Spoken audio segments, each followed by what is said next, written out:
অভাবে থাকার পরেও যারা করে না চুরি, আত্মসম্মান বাঁচিয়ে রাখতে করে যায় ছোট ছোট কাজগুলি, তাদের আমরা একটুখানি সম্মান করি, তাদের দ্বারা আমাদের দেশের উন্নয়ন হবে এটা আমরা বিশ্বাস করি। আমাদের দেশে পথে ঘাটে অনেক মানুষ আছে, অনেক ছোট ছোট কাজগুলো করে, আমরা তাদেরকে কখনো অসম্মান করব না। প্রতিটা কাজেরই আলাদা আলাদা মূল্য আছে। একটি দালান বড় হতে যেমন একটি একটি করে ইট গাঁথতে হয়, একটি শরীরের অঙ্গ ছাড়া যেমন শরীরটা পূর্ণ হয় না, তেমনি ছোট ছোট কাজগুলো ছাড়া কোনো কাজেই পরিপূর্ণ পায় না। যারা ছোট কাজ করে তাদেরকে আমরা কখনো ছোট চোখে দেখবো না। তারাও মানুষ, আমরাও মানুষ। তারা পরিবারের অভাবের কারণে হয়তো আজ এই কাজগুলো করতেছে, এমনই তো হতে পারে। ভাগ্য তাদের বদলিয়ে দিতে পারে, হয়তোবা তারাও একদিন বড় হতে পারে।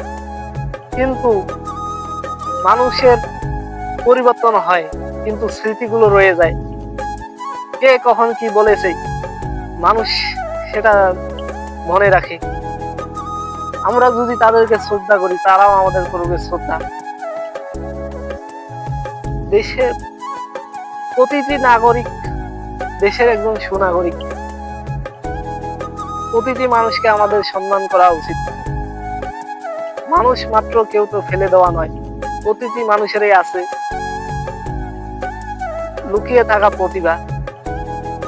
হয়তো অনেকেই এটা প্রকাশ করতে পারে, আবার অনেকেই করতে পারে না।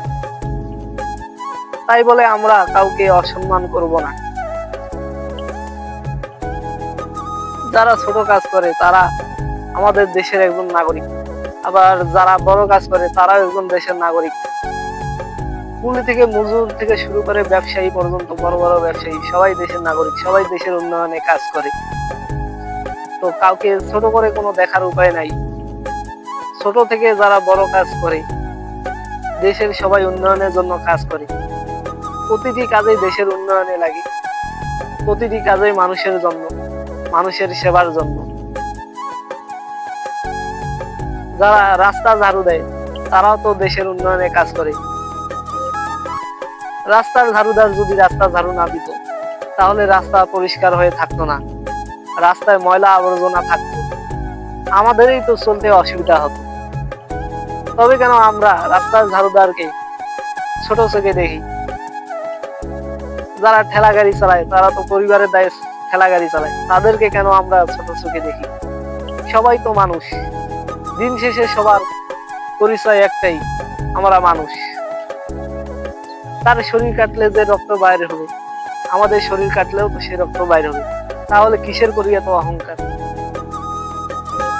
মৃত্যু তো সবারই একদিন হবে।